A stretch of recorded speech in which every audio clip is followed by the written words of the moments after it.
하나님의 말씀은 에스겔 40장 1절에서 4절입니다. 에스겔 40장 1절. 우리가 사로잡힌 지 25째 해 성이 함락된 후 14째 해 첫째 달 10째 날 곧 그날에 여호와의 권능이 내게 임하여 나를 데리고 이스라엘 땅으로 가시되 하나님이 이 산 중에 나를 데리고 이스라엘 땅에 이르러 나를 매우 높은 산 위에 내려놓으시되 거기서 나무로 행하여 성읍 형상 같은 것이 있더라. 나를 데리시고 거기에 이르시니 모양이 놋같이 빛난 사람 하나가 손에 삼줄과 청량하는 장대를 가지고 문에 섰더니 그 사람이 내게 이르되 인자야 내가 네게 보이는 그것을 눈으로 보고 귀로 들으며 내 마음으로 생각할지어다 내가 이것을 내게 보이려고 이리로 데리고 왔나니 너는 본 것을 다 이스라엘 족속에게 전할지어다 하더라.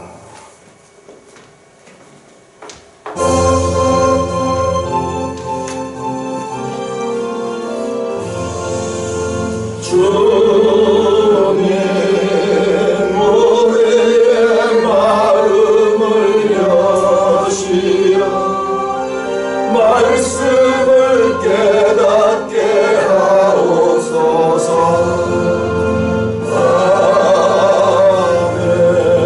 아멘. 작년 2019년 7월 12일부터 8월 말까지 에스겔서를 우리가 1장에서 32장까지를 공부했고 지금 원래 벌써 지난해요 4월 13일에서 4월 30일까지 합쳐보니까 정확하게 두 달 동안에 거쳐서 에스겔서를 1장에서 48장까지 완독을 했습니다. 이 전체를 다 완독하고 이 연구한 후에 들은 생각이요. 정리하는 에스겔서는 너무 귀한 책이 모든 성경이 귀하지만 특별히 왜 그러냐 그러면은 이 에스겔서 안에는 하나님의 구원의 그 뜻을 특별하게 이 성경에서 말씀하고 있는 이 결론적인 그런 내용들을 담고 있는 구원의 설계도와 같은 책이에요.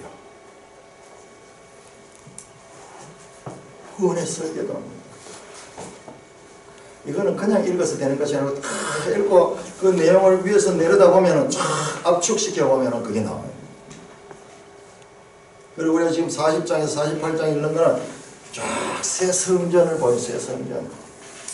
이 새 성전은 사람의 손으로 지은 성전이 아닙니다. 오늘 설교는요, 제가 이 40장, 48장 지난 주간에 읽었는 내용만 해도 너무 벅찬데 뿐만 아니라 이 전체도 또 요약을 해줘야 되기 때문에 시간이 조금 길 수도 있고 그 다음에 내용이 조금 더 어렵습니다. 안 그래도 어려운데 더 어려워요. 왜 그러냐 그러면 여러분들이 지금 제가 이 설교하는 이 내용대로 계속 성경 보는 훈련을 해야 돼요. 우리는 지금 성경을 볼 때 어떻게 봤냐 그러면은 전부 내 마음에 드는 거 위주로 이렇게 보다 보니까 하나님 말씀이 무슨 뜻인지를 알지 못하는 거예요. 하나님이 어떤 분이시며 지금 하나님의 말씀이 무엇을 가리키고 있는가에 집중을 해야 되는데 하나님 말씀 가운데서 내한테 필요한 것들을 끄잡아내 가지고 내 좋은 데만 그렇게 하나님 말씀을 자기화 시켜버리니까 하나님의 원래 말씀하는 뜻은 어디 간지 없어지는 거예요. 이것이 구약의 이스라엘 백성들 그와 같은 이 백성들의 문제고 신약에 와서도 그 유대 종교 지도자들의 문제고 오늘날 교회에도 동일한 문제예요. 다른 교훈을 받지 않고 다른 교훈, 자기의 생각과 자기의 뜻을 가지고 하나님의 바른 교훈을 변화시켜버린 거예요. 자, 에스겔서에서 가장 많이 나오는 그 형식구가 뭐냐 하면 너희가 나를 알리라. 여러 나라들이 이 일 때문에 나를 알리라. 이 말씀이 60편, 60편. 너희가 나를 알리라. 그때 너희가 나를 알리라. 그러니까 이게 뭘 안다는 것입니까? 바로 하나님의 뜻을 알려주는 내용들이에요. 자, 에스겔서를 보면요. 에스겔서가 자, 우리 출애굽기가 보면은 이스라엘 백성들이 출애굽해가지고 나중에 뭐하냐? 성막 짓는 성막. 출애굽기 25장에서 40장까지가 성막 짓는 이야기. 에스겔서도 쭉 이스라엘 역사를 이야기하다 마지막 40장에서 48장 성소를 보여주는 내용입니다.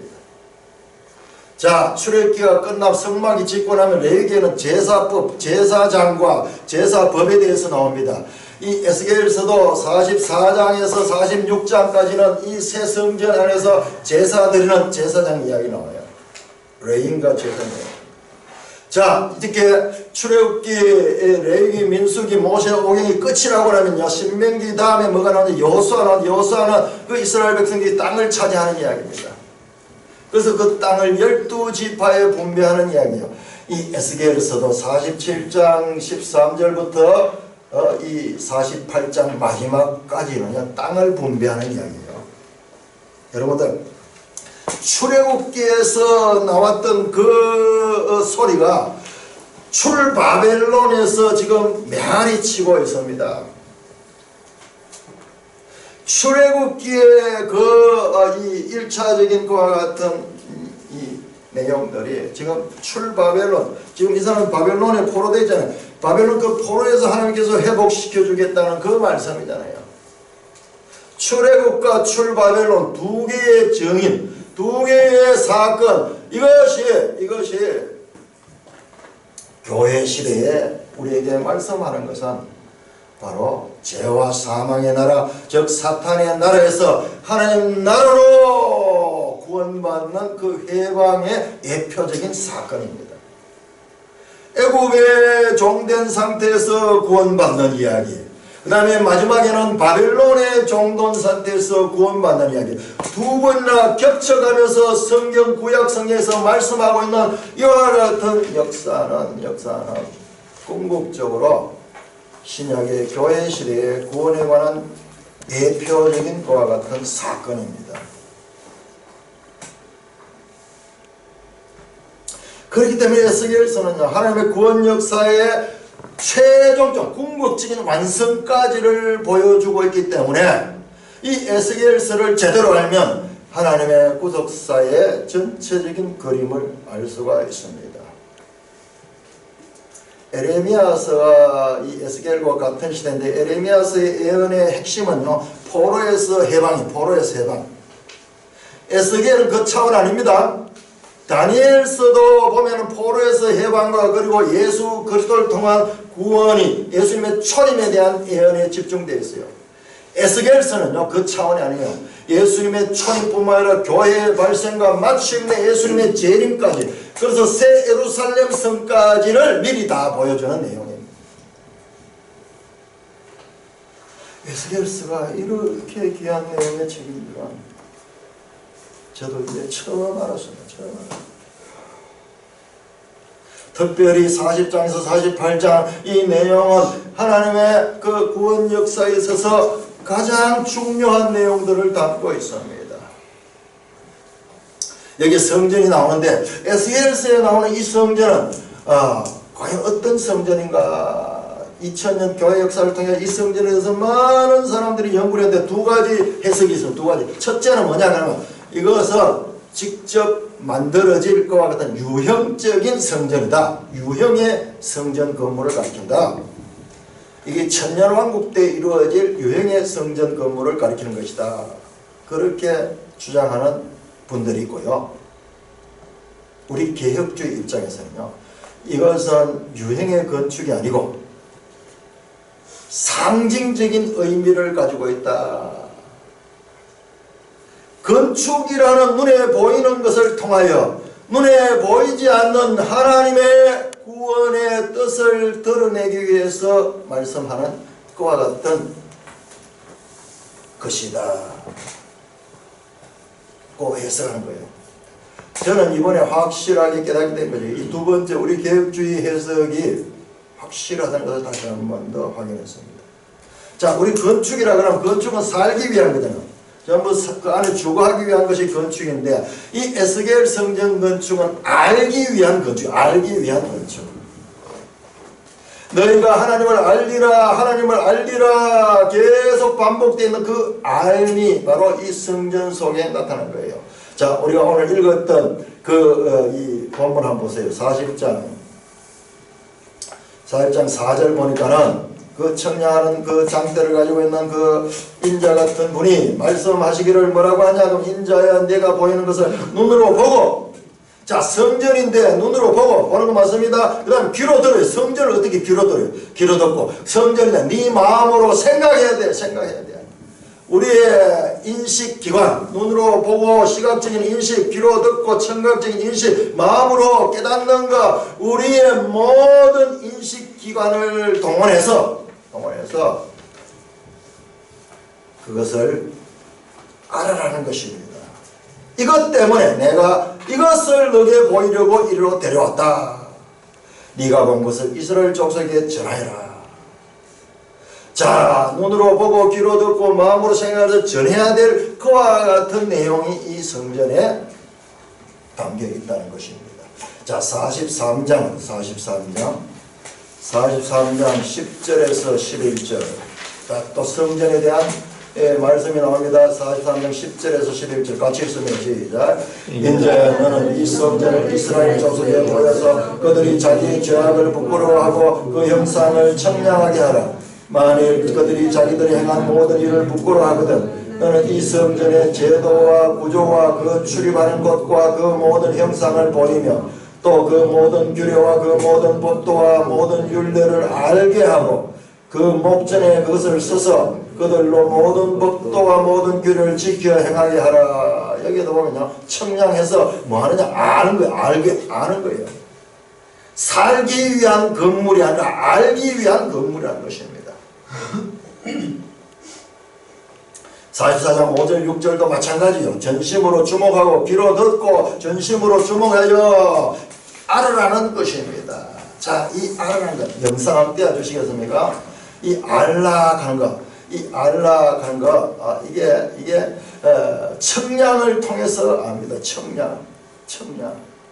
청량하다 하는 말이 무슨 말이냐? 이게 헬라어로 번역했을 때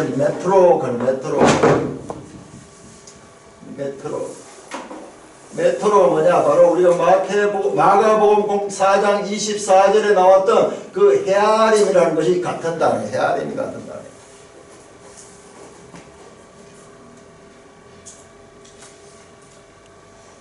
마가복음 4장 24절에 들을 게 있는 자는 들으라. 또 이르시되 너희가 무엇을 듣는가 스스로 삼가라. 자, 자세히 들어야 됩니다. 무엇을 듣는가 스스로 삼가라 하는 말은요 주의를 기울여서 집중적으로 들어야 된다. 너희 헤아리는 그 헤아림으로 너희가 헤아림을 받을 것이고 더 받으니 있는 자는 받을 것이 없는 자는 그 있는 가지도 빼앗으라. 뭐를 가지고 판단하면 헤아리는 거. 들어서 그 말씀이 무슨 뜻인지 청량하듯 자로재어서 청량해서 알듯이 그 말씀을 잘 듣고 깨닫는 것이 헤아리는 거예요. 청량하는 거. 그로에서 성전의 이 청량은 하나님을 아는 것, 하나님의 뜻을 아는 것을 나타내는 상징적인 것과 같은 행동입니다. 성전 청량은 뭐냐? 예수 그리스도를 아는 것을 그림으로 보이는 것입니다.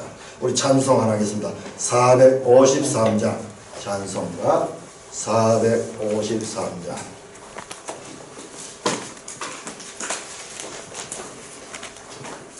1절만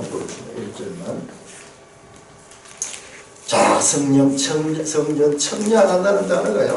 우리가 마가복음을 제대로 공부했기 때문에 이걸 발견할 수 있던 거예요. 무엇을 듣는가? 하나님의 뜻이 무엇인가? 삼가 듣는 것을 잘 헤아려라. 잘 이해하고 잘 해석하고 잘 깨닫는 것이 바로 그 헤아림 메트로예요. 메트로. 그래서 이 성전 청량이 어떻게 예수 그리스도 아는 것과 연관이 되는가, 그 말씀을 지금 계속 제가 드리도록 그렇게 하겠습니다. 찬송가 453장 1절 우리 한번 부르고 계속 나가도록 하겠습니다.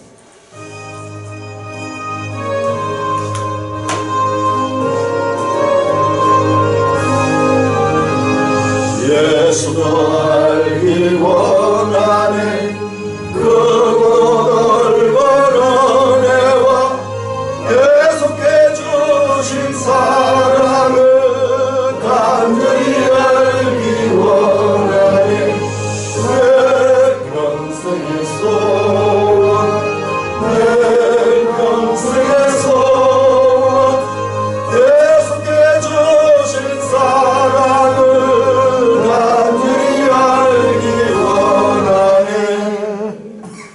너희가 나를 알리라. 여러 나라들이 나를 그때야 알리라. 하나님의 소원, 그 백성들에게 하나님을 알리시는 것이 소원입니다. 그러니까 우리는 잘 듣고 헤아려야 돼. 헤아려야 돼. 그 헤아림을 갖다가 너희가 헤아림을 받을 것이다. 잘 헤아린 자는 하나님께 큰 성을 받을 것이고, 잘 헤아리지 못한 자, 청량이 제대로 되지 않는 자들은 그 상급이 죽습니다. 여러분 보세요. 하나님 말씀을 지금 이 듣는 것을요, 이 자로 재는 것에 비유하는 거예요. 정확하게 하나님의 뜻을 깨닫기 위해서는요, 자로 재듯이 신구약 성경 전체를 통하여서 바르게 청량해서 이해하는 것이 필요한 것입니다. 그게 하나님 뜻이에요. 그런데 우리가 청량줄을, 네 줄을 가지고 이 정확하지 못한 이 청량줄을 가지고 지 마음대로 이렇게 재니까는 하나님의 뜻이 헤아려지지 않는 것이 하나님의 아픔입니다. 자, 1900년도에 어떤 이 아버지가요, 그 아버지가 아들한테 약속을 했어요. 네가 어린 아들에게 네가 앞으로 결혼하게 되면 그때 내가 좋은 마차와 말을 선물하겠다. 그렇게 약속을 했어요. 그래서 그 아이들은 그 이야기를 듣고 내가 결혼하게 되면 아버지가 좋은 마차와 그리고 그 말을 선물한다고 그렇게 하는 거예요. 어떤 말을 선물해 주면 좋겠다. 말의 품종이나 마차의 스타일 이런 것들을 생각하고 기억하고 있습니다. 30년 후에 아들이 결혼하게 되죠. 그때는 자동차가 발견이 됐어요. 자동차가 발견이 돼가지고 발명이 돼가지고 자동차가 이제 막 다닙니다. 그 아버지가 선물을 자동차를 포드 자동차를 결혼 선물로 줬습니다. 아버지가 약속한 것이 틀린 것입니까? 바른 것입니까? 아버지는 말을 준과 말과 마차를 준다고 해놓고 차를 줬어요. 그런데 이것이 내용상으로 동일하면 이게 다 운송수단이에요. 운송수단. 형식은 바뀌었지만 그 본질은 같은 내용, 같은 내용. 아들이 말을 주는 것을 기뻐했겠습니까? 자동차를 주는 것을 더 기뻐했겠습니까? 그 아이가 어릴 때는 자동차라는 게 없었기 때문에 상상할 수 없었어요. 그러나 그가 과학기술이 발전해가지고 자동차가 쫙 다니고 이럴 때는 더 좋은 운송수단이 생긴다는 거예요. 그래서 아버지가 자동차를 줬는데 그 말을 준다고 했던 그 말을 문자적으로 그 말 선물보다도 더 기뻐하고 더 잘 유용하게 사용하게 되었던 것입니다. 마찬가지요. 구약시대의 성전은요, 구약시대의 성전은 그 자체가 목적이 아니에요.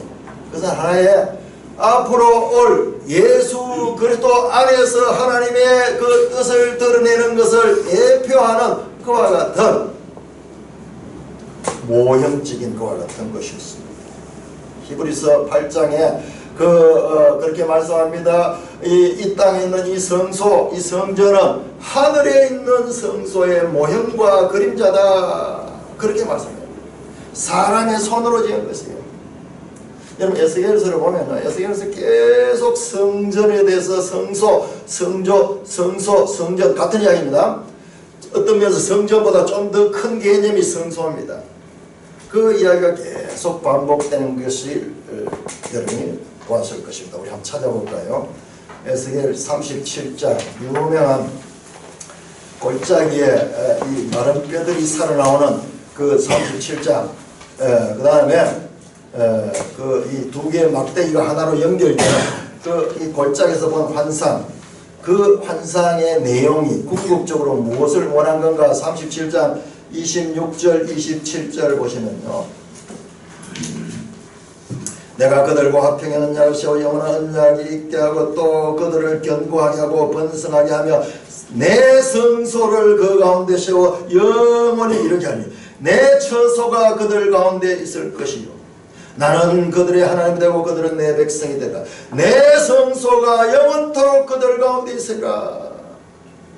그때 내가 이스라엘을 거룩하게 하는 여호와인 줄을 열국이 아니라 온 세상이 하나님을 알게 되나. 하나님의 소원은요, 하나님의 처소가 그 백성들과 함께하는 거예요. 계속 그 이야기 나오고 결국 이 40장에서 나오기 시작하는 이 새 성소는요, 이 하나님의 뜻을 구현하는 장소입니다. 자, 성경에서 두 가지 종류의 성전이 나옵니다. 자, 우리 성경에서 두 가지 이 종류의 성전은 첫째는 뭐냐 그러면 유형 성전. 건물이에요. 실제 건물. 유형 성전은 무엇이냐 그러면 이게 모세 성막이에요. 모세 성막도, 그리고 솔로몬 성전, 그 다음에 포로에서 돌아서 전 스룹바벨 성전, 그 다음에 예수님 당시엔 헤롯 성전. 자, 이것들은요 다 건물이에요. 건물. 실제 공간 속에 거주하는 것과 같은 건물입니다. 그런데 성경 속에는 이와 더불어 나란히 가면서 무형 성전. 아니 성전이면 다 건물이지, 건물이면 형태가 있는데 무형 성전이 있다. 그게 성경이에요. 성경에는 무형 성전이 있습니다. 그것이 뭐냐면은 에스겔서에 나오는 이 성전이고, 그 다음에 요한복음 2장 21절에 예수님이 자신을 성전을 해요. 너희가 이 성전을 하라 그리하면 사흘 만에 내가 성전을 다시, 예수님이 자신을 성전하라 그래요. 사도 바울은 고린도전서 3장 16절에 너희가 성전인 것과 하나님의 성령이 너희와 함께하는 것을 알지 못하냐, 교회가 성전이라 그래요. 그리고 성경 제일 마지막 요한계시록 21장은 새 예루살렘 성전이 등장합니다. 이것들은 무형 성전이에요. 자, 에스겔 성전, 그 다음에 예수 그리스도, 그 다음에 교회, 새 예루살렘, 이것들은 보이지 않는 성전. 자, 이 에스겔에 등장하는 이 성전은 첫째로 예수 그리스도를 통해서 실현됩니다. 둘째로 그리스도인 몸인 교회를 통해서 실현됩니다. 마지막으로 새 예루살렘 성을 통하여 실현됩니다. 프로그레시브. 지난번에 이야기했죠. 구원 계시의 발전성. 이 무형 성전은, 이 건물 성전은요, 그 시대로 끝이 나면 끝이 나버립니다. 헤롯 성전으로 말미암아 이 성전이 무너지고 끝이 났어요. 그런데 하나님의 무형 성전은 계속 예수 그리스도 통해서, 교회를 통해서, 그리고 새 예루살렘 성전을 통하여 계속 이어집니다. 이것은 잠깐이고 이것은 영원한 거예요. 영원한. 마치 마차와 자동차 비유처럼 그 당시의 사람들에게는 그 마차가 아니고는 설명, 그 사람들에게 자동차라 하는 것은 아무리 설명해도 이해할 수 없는 거예요. 자, 그렇다면 중요합니다. 이 세 단계 에스겔 성전은 첫째로 예수 그리스도 성전을 향하고 있고, 두 번째로 교회를 향하고 있고, 세 번째로 마침내 저 새 예루살렘 성전을 향하고 있다고 했는 말씀을 제가 확인시켜 드리겠습니다. 에스겔 성전이 어떻게 해서 예수 그리스도 안에서 이루어졌는가, 어떻게 청량하는 것은 성전을 청량하는 건데 그것이 어떻게 예수 그리스도를 아는 것과 연결이 되는가. 자, 이것은 요한복음에서 다 나옵니다. 요한복음. 야, 제가 요번에요, 이 에스겔을 공부하면서 이 에스겔은 요한복음과 그리고 요한계시록과 아주 밀접한 연관을 갖구나. 이 성경 66권들이 다 성격인데요, 요한복음은 복음서 중에서도 가장 차원이 높고 중요해서 제가 3년 반 동안 요한복음까지 설교를 해서 교회 처음 할 적에 제가 이 요한복음을 알고 싶어서. 그런데요, 이 에스겔과 요한복음이 그렇게 들어간 거예요. 여러분, 제가 확인시켜 드리겠습니다.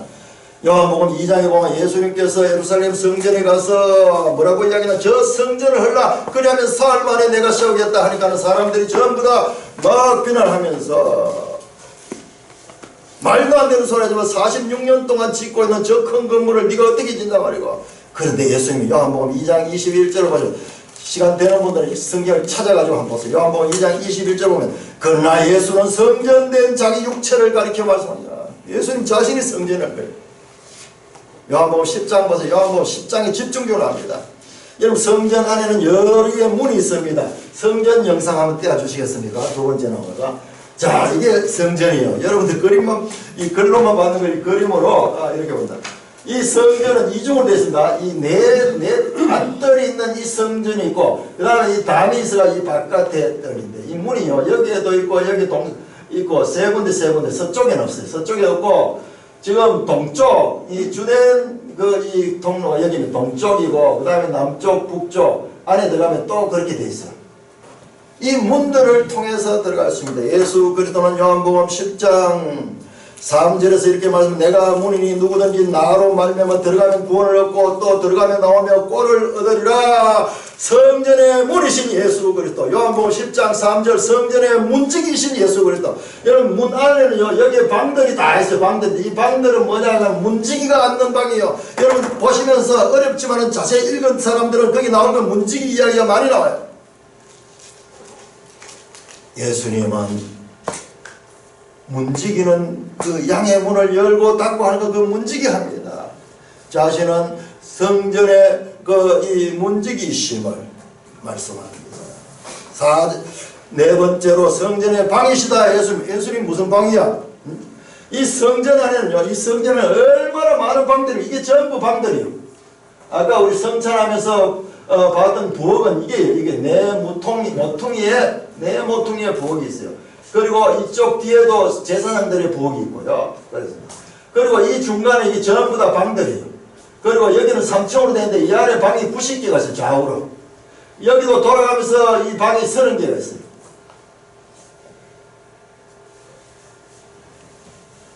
솔로몬 성전이나 모세 성막에는 방이 보이지 않았어요. 근데 이 성전에는 방이 무수히 많습니다. 요한복음 14장 요한복음 14장 2절 3절 이렇게 예수님께서 말씀합니다. 내 아버지 집에 갈 곳이 많도다. 그렇지 않으면 너에게 일렀으리라. 내가 너희를 위하여 거처를 예비하러 가니 가서 너희를 위하여 거처를 하면 내가 다시 와서 너희로 영접하여 나 있는 곳에 너희도 있게 하다. 여기 거처가 룸들.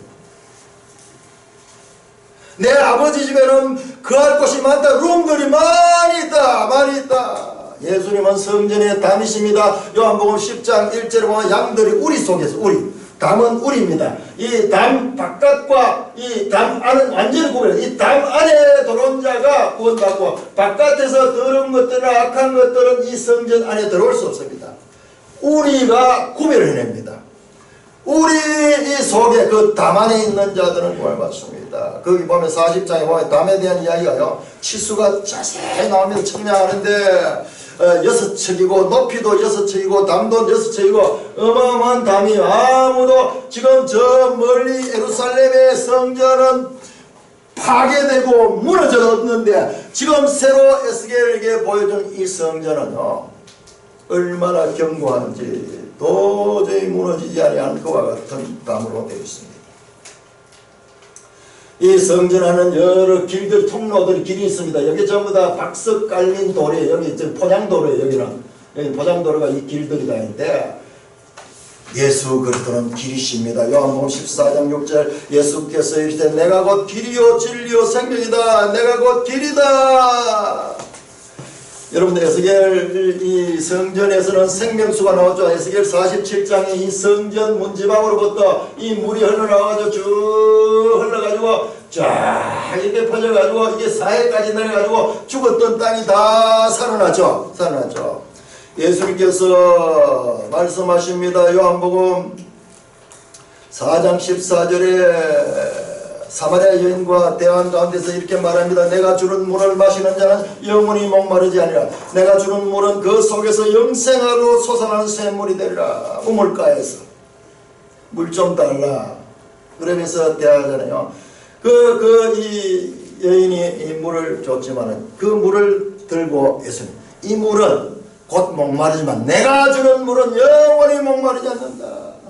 요한복음 7장 37절 38절 초막절에 예수님께서 말씀하기를 나를 믿는 자는 성경의 이름같이 그 배에서 생수의 강이 흘러나오리라. 생수의 강이 이게 흘러나와가지고 강이 되어서 쫙 퍼지고 나왔잖아요. 에스겔 47장. 그러니까 오늘 본문을 잘 읽어본 분들은 이걸 뜻은 못 알았지만 그래도 읽으려고 이렇게 노력했던 분들은 지금 눈이 번쩍번쩍 열릴 거예요. 성전 안에는요 소재의 떡이 있습니다. 예수님은 생명의 떡입니다. 요한복음 6장 48절 내가 곧 생명의 떡이니라. 이 성전 안에는 뒤에 나오죠. 왕의 출입하는 왕의 공간들이 따로 있어요. 왕의 공간들인데 예수 그리스도는 요한복음 19장 37절에 예수님은 유대인의 왕으로 되어 있습니다. 히브리어와 로마어와 헬라말로 예수님은 유대인의 왕이라고 그렇게 기록이 되어 있습니다. 더 놀라운 것은요.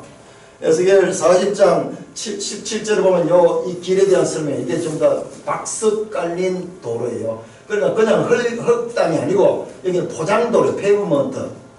오늘날 아스팔트 포장하듯이 돌을 깔아가지고 저 로마 시대 이 보면 또 나오잖아요. 돌 깔려가지고 좀 도로 포장했잖아요. 포장도로. 흙이 묵지 않는 곳입니다. 예수님께서 빌라도 이 재판정에 앉았는데요. 요한복음 19장 13절에 빌라도가 이 말을 듣고 예수를 끌고 나가 돌을 깐 뜰에 있는 재판석에 앉아있더라. 돌에 끈 이 박스 깔린 이곳에서 지금 재판을 하고 있습니다. 이 성전에서 모든 제사를 집행하는 분은 제사장입니다. 요한복음 17장은 대제사장 예수님의 전체가 다 예수님의 기도예요. 대제사장 아버지께 제사장으로서 백성의 죄를 하나님과의 관계 제사장은 중간에서 그 백성의 죄를 하나님께 고하고 그 죄를 사함을 받는 그와 같은 중보자 역할을 하는 것입니다. 성전에 물로서 부활케 하는 그리스도. 에스겔 40장에 그 물이 나와가지고 흘러가가지고 죽었던 그 사해바다가 생명의 이 땅으로 살아납니다. 요한복음 5장 25절에 예수님께서 이렇게 말합니다. 진실로 너에게는 죽은 자들이 하나님의 아들의 음성을 들을 때가 아니고 곧 이때라 듣는 자는 살아나리라. 요한복음 11장 25절 예수께서 이르시되 나는 부활이요 생명이니 나를 믿는 자는 죽어도 살겠고. 여러분 요한복음과 에스겔은 아무 관계없는 책인 줄 알고 이랬는데 근데 이번에 자세히 보다 요한복음이 자꾸 떠오르는 거예요. 그래 연결해보니까 이게 지금 내가 말씀한 12가지가 지금 정확하게 일치됩니다. 에스겔이 보여주는 이 성소에 청량하는 이 모든 세부 사항들이 예수 그리스도 안에서 성취된 것입니다. 우리는 모두 예수 그리스도 안에서 성소 안에 가고 있어요. 예수 그리스도 안에서 사바바울 이야기 전부입니다. 이 예수 그리스도 안에서 이 전체가 예수 그리스도를 나타내는 거예요. 엔 그리스도 안에서 그 속에 있으면서도 그 성서를 알지 못했어요. 마치 우리가 먹는 좋은 음식들을 먹지만은 그 속에 어떤 영양분들이 있고 그 가운데 어떤 비타민이 있고 어떤 우리의 이 건강을 지켜줄 수 있는 요소들이 있는지 알지 못하고 그냥 섭취했듯이 우리는 그렇게 풍성한 그리스도 안에 있으면서도 그 세부 사항들을 알지 못했던 것입니다. 자, 두 번째로 에스겔의 이 성전은 예수 그리스도를 가리키고, 두 번째로 교회를 가리킨다고요? 교회를 가리킨다고요? 그렇습니다. 고린도전서 3장 16절에 이렇게 말합니다. 너희가 하나님의 성전이고 하나님의 성령이 너희 안에 거하는 걸 알지 못하냐. 자, 이 부분은 전부 사도 바울에 의해 정리됩니다. 사도 바울이 이것을 정리합니다. 고린도전서 12장 22절에 이렇게 말합니다. 몸은 하나인데 많은 지체가 있고 몸에 지체가 많으나 한 몸같이 그리스도도 그리하다. 교회는 그리스도의 몸입니다. 로마서 12장 5절도 이와 같이 우리 많은 사람이 그리스도 안에서 한 몸이 되어 서로 지체가 됩니다. 교회는 뭐냐? 그리스도의 몸이에요. 그리스도의 몸. 자, 성경 한번 찾겠습니다. 에베소서 2장 찾겠습니다.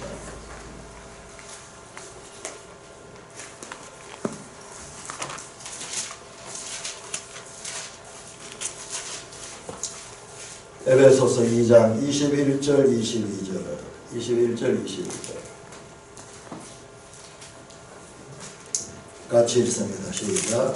그의 안에서 건물마다 서로 연결하여 주 안에서 성전이 되어가고 너희도 성령 안에서 하나님의 거하실 처소가 되게 하여 그리스도 예수 안에서 함께 지어져 가느니라. 와, 야 보세요. 교회가 지금 건물이에요. 건물 지금 지어져 가는 거예요. 아니 교회가 어떻게 지었냐. 우리가 무슨 건물 아니고 이 건물 이야기가 아니에요. 저와 여러분들 개인들 교회 지체들 성도 한 사람 한 사람이 교회예요. 교회는 건물이 아닙니다. 교회는 사람입니다. 그 사람들의 모임이에요. 그 한 사람 한 사람들이 모여가지고 뭐냐 성전을 짓는 거예요. 성전을 짓는 거예요. 그의 안에서 건물마다 서로 연결하여 주 안에서 성전이 되어가고 너희도 성령 안에서 하나님의 거하실 처소가 되어서 그리스도 예수 안에서 함께 지어져 가야 이 산돌교회도 지금 성전 짓는 과정이 있는 거예요. 이거는 구약과 신약의 의미의 상승적인 변화, 이 프로그레시브한 이와 같은 성경의 말을 가리키는 것과 자동차들을 가리키는 것 같은 이와 같은 의미의 상승적 변화를 이해하지 못하면 아무리 읽어도 알 수 없는 것이 성경입니다. 제가 늘 이야기해요. 구원계시의 발전성이다. 구원계시의 발전입니다. 자, 4장입니다. 에베소 4장 12절. 에베소 4장 12절. 시작. 이는 성도를 온전하게 하여 공사의 일을 하게 하며 그리스도의 몸을 세우려 함이라. 그리스도의 몸이 교회입니다. 성도 한 사람 한 사람이 그리스도의 몸을 건축한다, 세운다, 건축한다는 그런 의미잖아요. 교회는 건축하는 것입니다. 예수 그리스도와 교회는 한 몸이에요. 교회는 그의 몸이니, 이 말씀이 가지고 있는 이와 같은 의미의 상승적 변화를 우리가 이해를 해야 됩니다.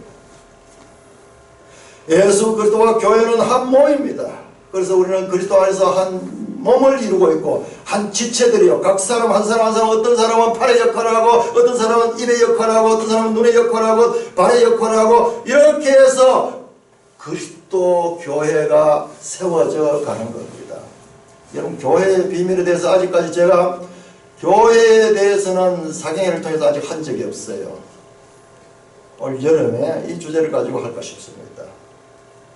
이제 이게 보이기 시작할 거예요. 이때까지는 해도 이게 무슨 말인지 알 수 없어요. 여러분, 저와 여러분들 한 사람 지체들은 마치 몸의 지체들 같이 예수 그리스도 안에서 하나로 연결되어 있습니다. 그래서 은사가 다르고 그와 같은 사역이 다르고 그 봉사하는 영역이 다른 것이에요. 그래서 이 교회론을 보면 계속 그 이야기, 지체가 한 몸에 많은 지체가 있으니 그냥 세상의 어느 단체처럼 그런 단체가 아니라니까요. 그러니까 우리가 그 깊이까지를 알지 못하니까는 교회되지 못하는 거예요. 에스겔 성전은 예수 그리스도를 보여주고 있고 뿐만 아니라 교회 시대도 보여주고 있습니다. 에스겔 9장에서 11장에 보면요. 지난 수요일반은 좀 자세히 봤는데요. 예루살렘 성전에 하나님의 영광이요. 하나님의 영광이 하나님입니다. 하나님이 그 성전 안에 지성소에 계시던 분이 성전에서 나옵니다. 뜰로 나왔다가 동문으로 나왔다가 그 다음에 문에서 떠나갑니다. 그래서 동쪽 산으로 나가버립니다. 건물 성전인데 하나님은 빠져나가 버렸어. 그냥 빈 껍데기 건물밖에 없습니다.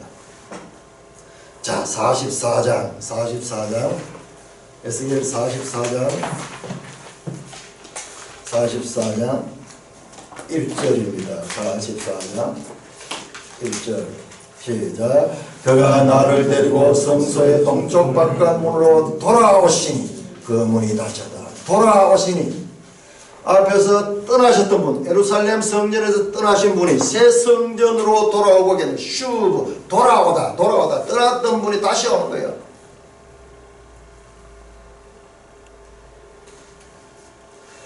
주님의 영광은 그분이 떠나셨던 그 문을 향하여 다시 돌아옵니다. 이 예루살렘 이 동문을 통하여 동문을 통해서 돌아와서 이 지성소 안에 들어가서 여기에 보좌로 삼으실 거예요. 에스겔 초기의 사역에서는 떠나신 것을 보았고 에스겔이 50세 되어서 마지막 이때 본 이 새 성전에서는 그 주님의 영광이 돌아오는 것을 보았습니다. 왜 주님은 이 영광의 땅으로 돌아올 수 있을까요? 에스겔 예루살렘 성전에서는 떠나였으면 했고 그러면 이 성전으로 돌아오실 수 있을까요? 그것은 바로 성전 건축이 완성됐기 때문입니다. 지금 에스겔 시대 예루살렘 성전은 다 파괴됐습니다. 586년 파괴됐습니다. 파괴되고 14년 후에 이 에스겔에게 이 성전을 보여줬습니다. 왜 주님이 이 성전으로는 돌아올 수 있을까요? 자, 이 성전은 사람의 손으로 만든 게 아니에요. 스룹바벨 성전 같은 거, 솔로몬 성전 같은 거 전부 사람이 만들었어요. 이 성전은 하나님이 만드신 거예요. 떠나셨던 그 하나님의 영광이 성전으로 돌아오기 위해서 성전이 완성이 돼요. 43장 7절을 보면 이렇게 말합니다. 그가 내게 이르시되 인자야 이는 내 보좌에 쳐서 내 발을 두는 쳐서 내가 이스라엘 족속 가운데 영원히 있을 것이라. 주님은 영광과 함께 돌아설 뿐만 아니라 큰 소리와 함께 돌아왔습니다. 43장 펴보세요. 43장 여기 돌아오시는 장면이 나오는데요. 43장 2절 에스겔 43장 2절 시작. 이스라엘 하나님의 영광이 동쪽에서부터 오는데 하나님의 음성이 많은 물소리가 곧 땅은 그 영광으로 말미암아 빛나니 동쪽으로 도는데 그냥 도르지 않고 많은 물소리 같은 소리를 동반하며 여기에 도는 그 장면을 보여줍니다. 여러분 이 많은 소리와 동반하며 하나님의 영이 성전으로 돌아오는 그 내용이 바로 신약성경 사도행전 2장의 오순절날에 이루어진 것입니다. 오순절날 사도들이 예수님의 말씀을 듣고 모여가지고 기다리고 있을 적에 그때 온 집에 성령이 많은데 급하고 강한 바람 소리 같은 것이 함께 있더라. 불의 혀 같은 것이 있고 급하고 강한 소리 같은 것들이 함께 임했습니다. 자, 우리는 지난 주간에 제가 설교를 했습니다. 새 영, 새 마음을 설교했습니다. 에스겔 36장 이 새로운 이 성전 40장 이후 성전을 보여주기 전에 36장에서 가장 중요한 내용이 나오는데 내가 새 영을 너희 속에 두고 새 마음을 너희 속에 주되 너희 육신에서 굳은 마음을 제거하고 부드러운 마음을 줄 것이며 또 내 영을 너희 속에 두어 너희로 내 율례를 행하게 하니 너희가 내 규례를 지켜 행할지라. 새 영을 우리 마음에 부어준다는 이 말씀이 바로 오순절날 성령 강림 때 성취된 것입니다.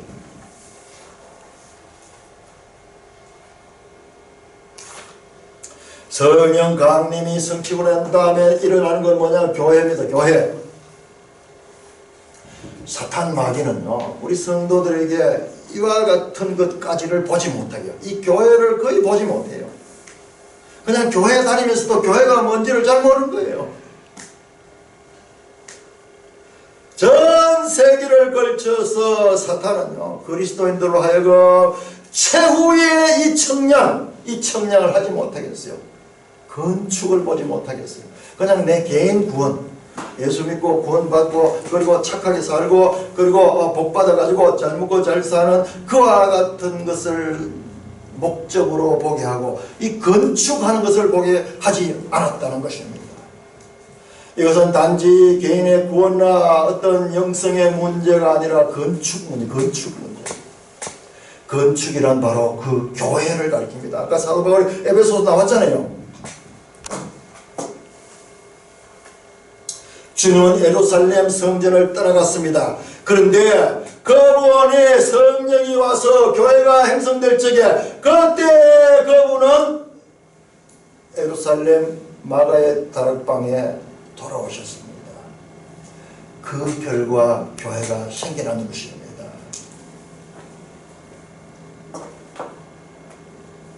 이 그림들은 참 예수 그리스도와 예수 그리스도인 몸인 교회를 보여주는 그와 같은 것입니다.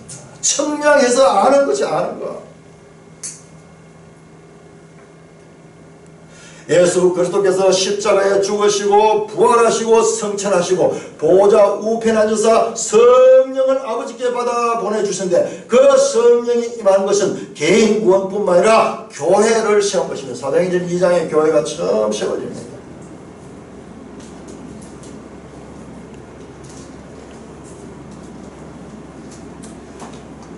자, 이 에스겔 성전은 교회뿐만 아니라 마지막 새 예루살렘 성과도 연결이 됩니다. 자, 우리 요한계시록 11장 합니다. 11장. 요한계시록 11장 1절 2절에 보시면 1절 2절 보면요. 에스겔과 똑같은 장면 어떤 사람이 나와가지고 갈대를 가지고 이 성전을 청량하는 이야기, 청량하는 메트로 하는 이야기가 옵니다. 계시록 1장 2절 내게 지팡이 같은 갈대를 주며 일어나서 하나님 성전과 제단과 가서 경배하는 자들을 청량하라. 보세요 여러분, 사람을 어떻게 청량해요? 성전과 계단은 청량할 수 있는데 그 안에 경배하는 자들을 청량하라. 말씀드렸죠. 이것은 건물을 가리키는 것이 아니라 사람을 가리키고 아는 것을 가리키는 거예요. 2절에 바깥 성전 마당은 청량하지 말고 그냥 둬라 말합니다. 자, 21장 갑니다. 계시록 21장.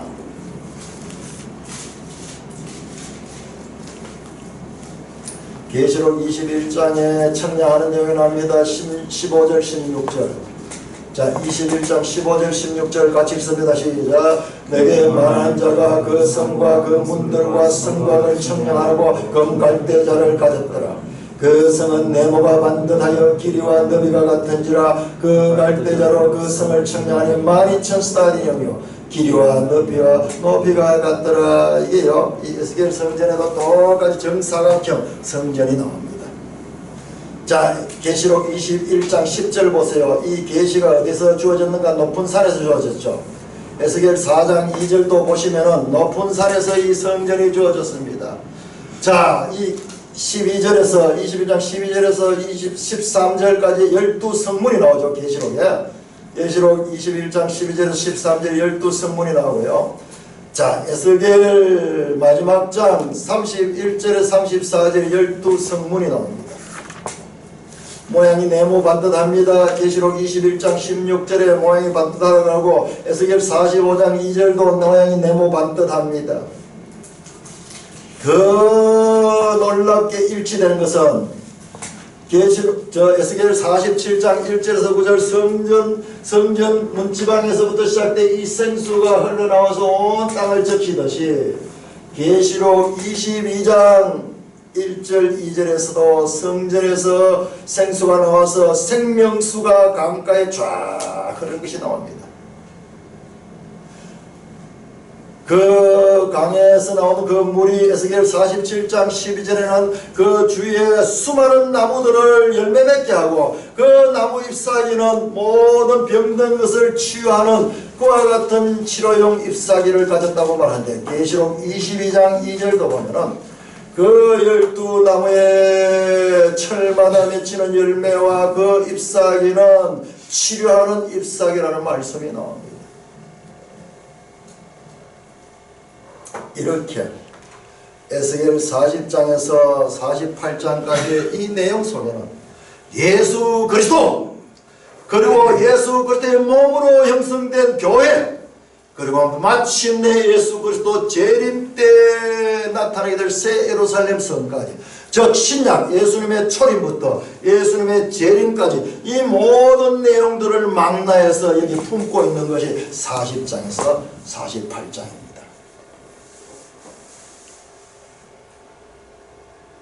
자, 48장 한편 보세요. 48장.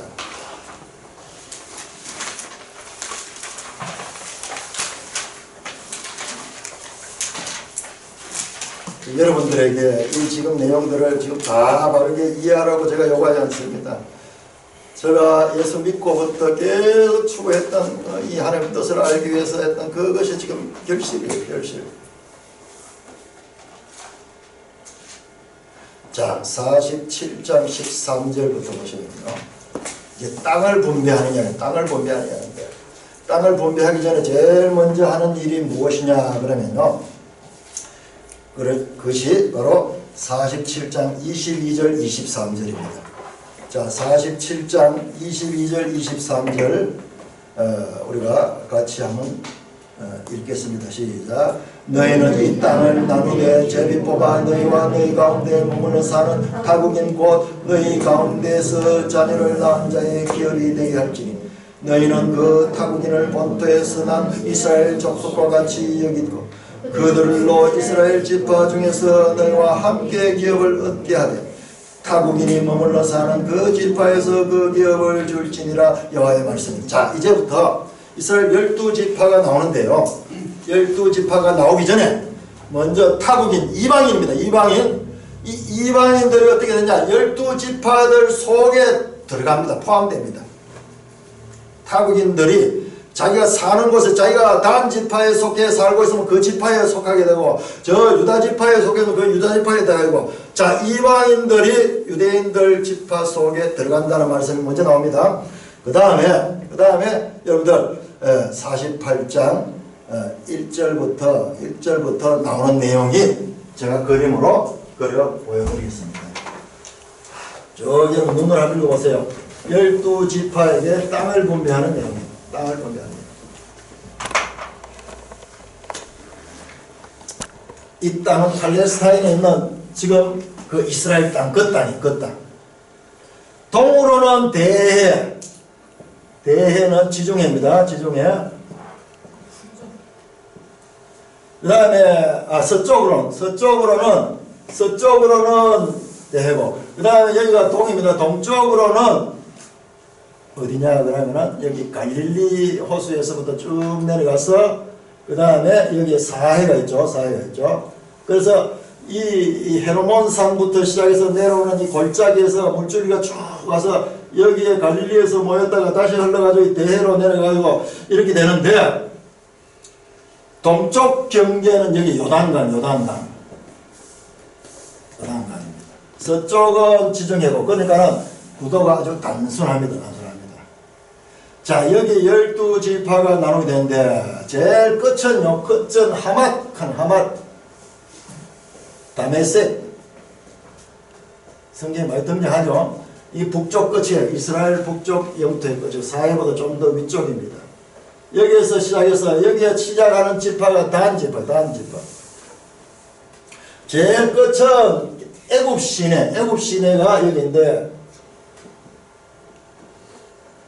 남쪽 끝입니다. 북쪽 끝은 단지파이고 남쪽 끝은 갓지파이고, 그 다음에 여기에서 제일 먼저 7지파가 땅을 분배받습니다. 7지파가 제일 위에가 단지파고, 두 번째가 아셀지파입니다. 세 번째가 납달리 지파입니다. 네 번째가 므낫세 지파, 다섯 번째가 에브라임 지파, 여섯 번째가 르우벤 지파, 일곱째가 유다 지파. 자, 요 내용이 1절에서 7절까지입니다. 7절. 자, 유다까지 딱 오고 난 다음에는 멈춥니다. 유다부터 나와서 8절부터 긴 내용인데 8절에서 22절까지가요. 8절에서 22절까지가 갑자기 땅 이야기가 아니고 예물로 드릴 땅이라 그러면서 특별히 구분해서 말합니다. 자, 일단 예물로 드릴 땅이 있다 이렇게 생각하고 이렇게 구분해주고 그 다음에 23절부터 또 땅 분배 나옵니다. 자, 여기에 7지파 그 다음에 여기에 다시 또 5지파가 나오는데 여기가 베냐민 지파입니다. 베냐민. 그 다음에 누굽니까? 시몬. 그 다음에 누굽니까? 그 다음에 이사갈. 그 다음에 누굽니까? 스불론. 그 다음에 갓지파. 이렇게 해서 12지파가 나옵니다. 자, 8절에서 22절은 뭐냐? 여기를 가게 여기는 예물로 드릴 땅이다. 그게 여기 성전입니다. 성전. 자, 이 땅을 또 어떻게 구별되나? 이 땅을 이렇게 3등분, 세로로 3등분 되고 가로로 또 3등분이 돼요. 가로로 3등분 돼요. 자, 이 가운데 정중앙에 자,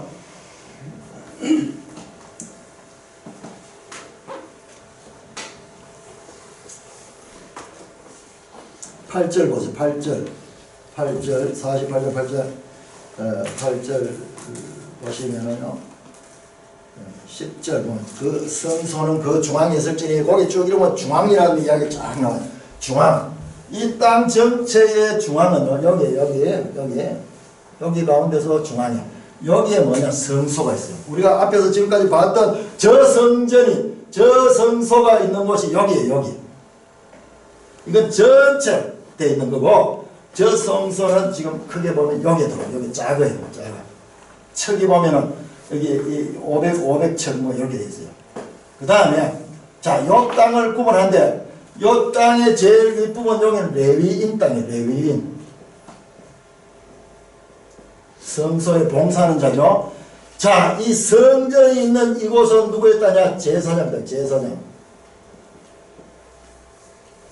자, 그리고 나머지 한 땅인데 여기에는 뭐냐? 그러면 여기에는 성읍이 있어. 성읍. 그리고 좌우에는 성읍에 기직하면서 있는데 이게 뭐냐? 무슨 뜻이냐? 그러면은 무슨 창고도 되고 뭐 이 사람들이 그냥 생활하는 그런 공간이에요. 자, 그 이야기가 어디 나오냐? 그러면요. 여러분 15절 보세요. 15절.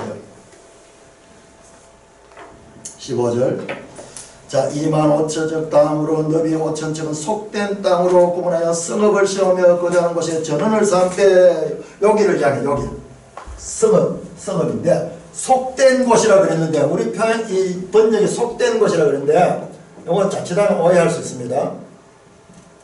이건 common place.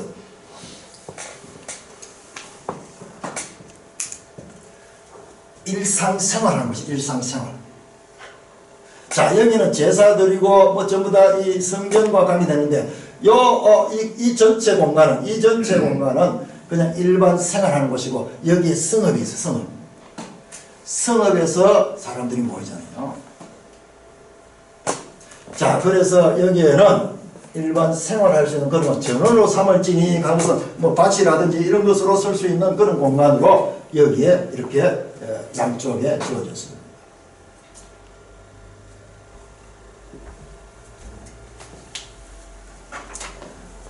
자, 이 이스라엘 백성 12지파의 모든 이 땅 분배의 중심은 성전에 있습니다. 성전. 자, 이것이 말씀하는 것이 무엇입니까? 이것이 말씀하는 겁니다. 이것은요,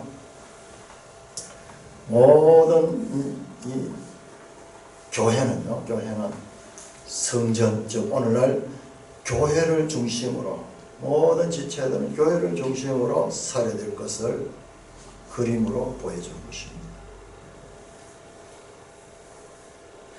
너희가 하나님의 성전인 거 하나님의 성령이 너희와 함께 가는 것을 알지 못하냐. 자, 여기에서 한 가지 더 중요한 말씀을 우리가 봐야 됩니다. 에스겔 성전이 말씀하는 교회는 무엇이냐? 모든 교회 12지파로 그렇게 표현되고 이방인들도 다 나누어서 들어가게 된 하나님의 백성들 전체를 나타냅니다. 그 전체는 교회를 중심으로 생활했는데, 그래서 여러분들 우리는 지금부터 사고를 바꿔야 됩니다.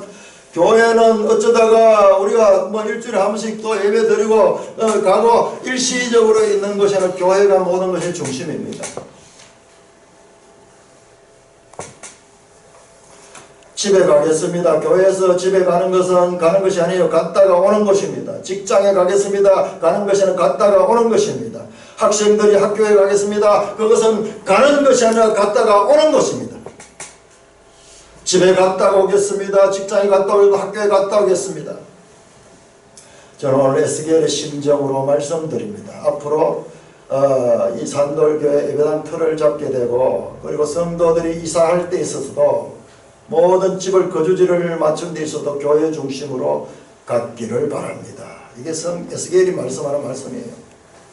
모든 것이 교회가 중심이 되어서 자녀들 성장도 교회를 중심으로 성장하게 되고, 모든 것들이 교회를 중심으로, 그래서 교회는 항상 모이고 가서 흩어져서는 그 생명력을 가지고 흩어져 가지고 마치 에스겔 47장의 그 생명수처럼 가는 곳마다 살리는 것과 같은 역할을 해야 됩니다.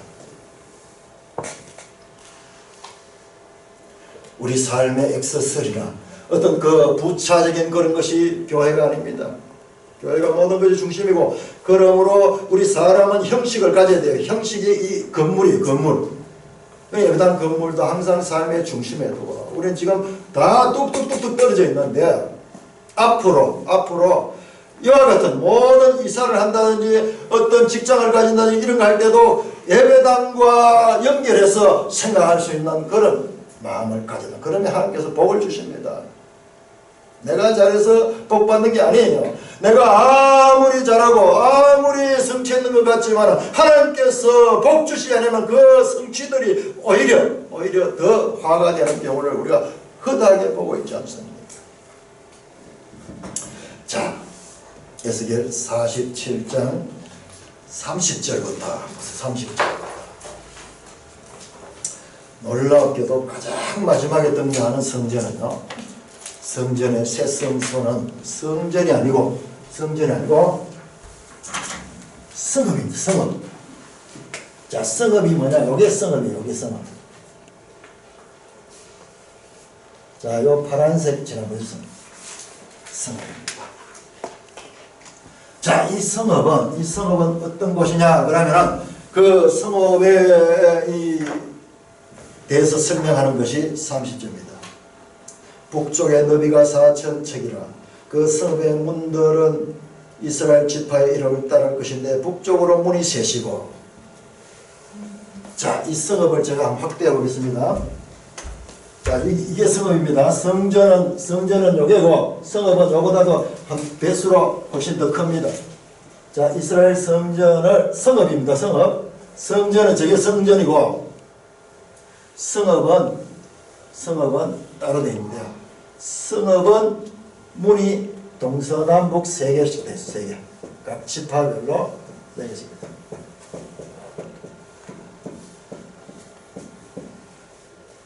그래서 어느 문으로 들어온지 이 성읍 안으로서 만날 수 있도록 되어 있습니다. 성읍 안에서 만날 수 있도록 그렇게 되어 있습니다. 자, 아까 전에 말했죠. 이 장소는 커먼 플레이스죠. 커먼 플레이스. 일상적인 삶이 나누어지는 것과 같은 장소입니다.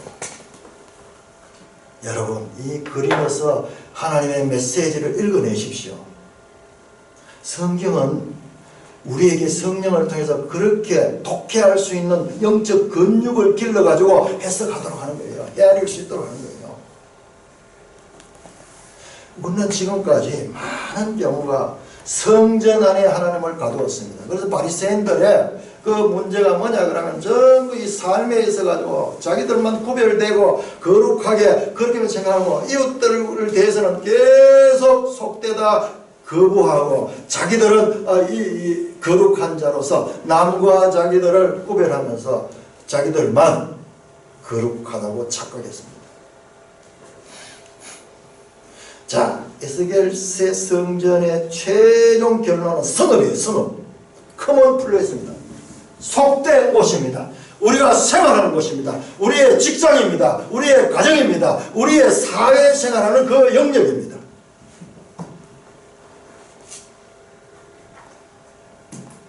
문이 동서남북 세계 여기 요한계시록 21장에 나오는 그 문이에요. 제가 요한계시록을 우리 지난번에 공부하면서 한 가지 이 의문이 들었던 게요.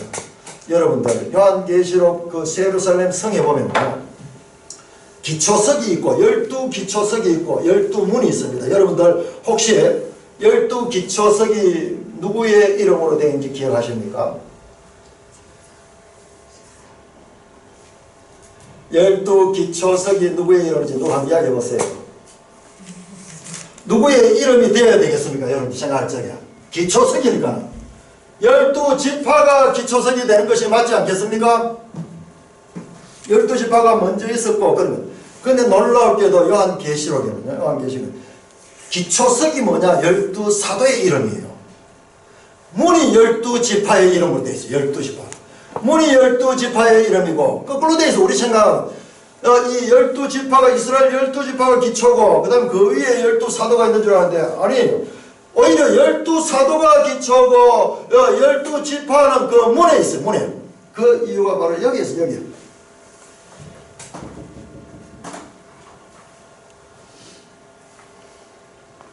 최종 하나님이 함께 하시고 여호와 삼마 제일 마지막에 나오죠. 에스겔의 주제가 바로 이게입니다. 그날 후로는 그 성읍의 이름은 여호와 삼마를 하라. 여호와 삼마.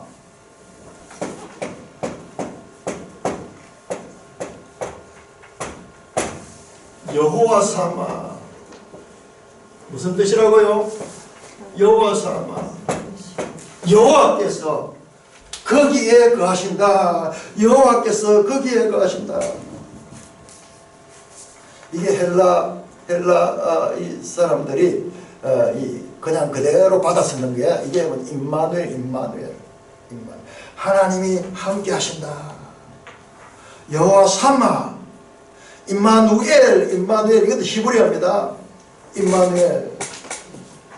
하나님이 함께 하신다. 어디에? 성읍에. 하나님이 성전에 머물러 계시는 분이 아니라 성전 안에 갇혀 있는 분이 아니라 그 백성들의 커먼 플레이스, 일상생활을 사는 그곳에 하나님이 이 성읍에 함께 거하신다. 여호와 삼마. 놀랍게도 에스겔 성전의 결정적인 장소는 성전이 아니라 성읍이 일반 생활하는 것과 같은 곳입니다. 우리의 각 가정과 직장과 이웃들에게 그리스도의 몸된 백성의 삶을 통해 울림을 일으키는 삶을 살아야 되는 것이 그리스도인의 삶임을 이 그림은 소리 없는 메시지를 우리에게 울리고 있습니다.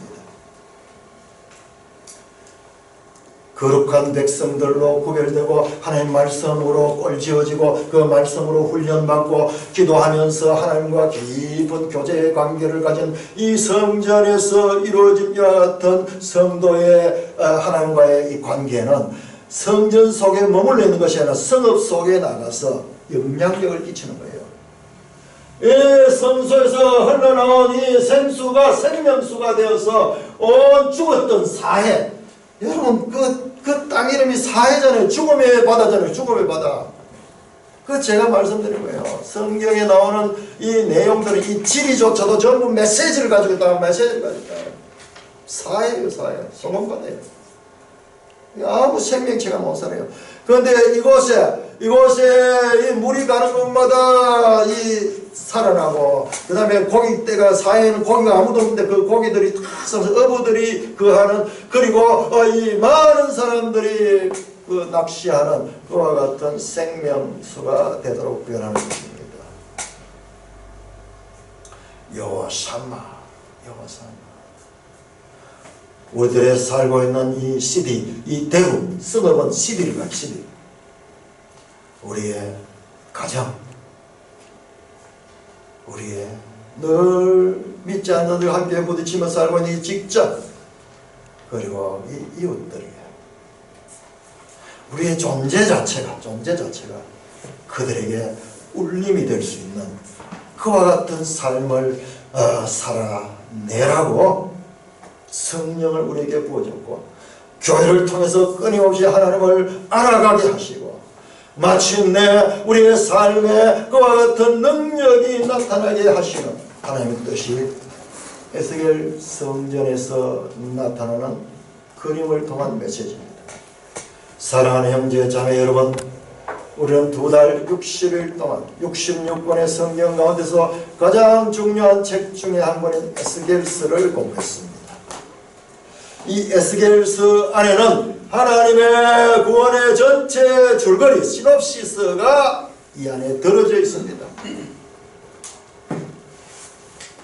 에스겔 선지자가 보고 듣고 전해준 새 성전의 환상은 첫째로 예수 그리스도를 통하여 성취되었고, 요한복음에 난데없이 나는 양의 문이다, 나는 부활이요 생명이다, 나는 길이요 생명이요, 나는 부활이요 생명이요, 예수님이 스스로 자신을 그렇게 선언하시는 그 고백들이 전부 성전된 에스겔 성전에 자신을 드러내는 것입니다.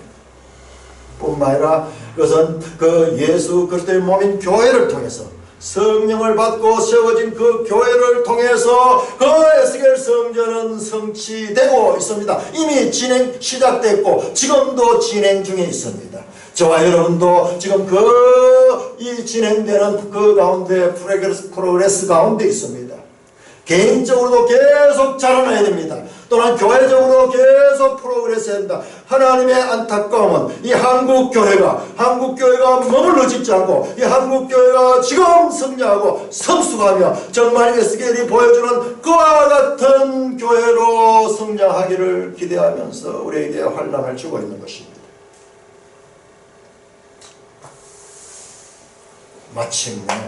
마침내 에스겔의 성소는 주님의 재림 때 하늘에서 내려올 그 새 예루살렘 성을 통해 완성될 것을 우리에게 보여주고 있습니다. 교회는 그리스도의 몸입니다. 교회를 하나 되게 하시는 분은 성령님이십니다.